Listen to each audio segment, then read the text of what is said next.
Xodimlar kitob o'qish kerakmi? O'qigan va o'qimagan xodimlar o'rtasida qanday farq ko'rasiz?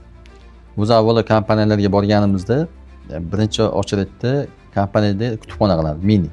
Misol uchun 50 dan 100 dan kitob. Bu bizga ishonch kompaniyasidan qo'ygan, ya'ni kitob o'qishimiz kerak. Ya'ni nimaga kitob o'qish kerak xodim?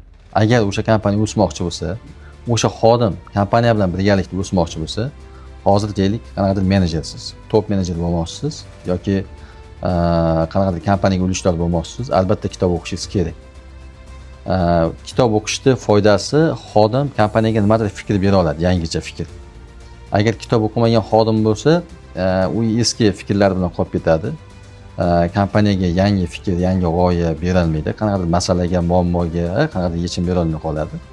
Keyin, misol uchun, uni o'rniga qanaqadir mutaxassis kelsa, tashqaridan tajribali, malakali, mulohazali kadr kelsa, bu o'qimagan xodim keyin undan xafa bo'ladi. Ya'ni rahbar yangi kelgan xodimni poddetsiya qilyapti, qo'pol qilib aytganda, bizga misol qarayman, biz 150 yildan beri ishlayapmiz misol uchun.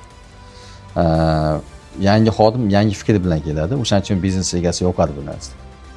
Agar kompaniyada ham kutubxona tashkillasangiz, xodimlardan ham yangi fikr chiqishni boshlaydi. O'shaning uchun avvalo kompaniyalarda kitob o'qishni odat qilish, bu avvalo xodim uchun ham, keyin kompaniya uchun ham kerak. Kompaniya o'smoqchimi, xodimni o'qitadi, xodim o'smoqchimi, albatta kitob o'qiydi. Shu.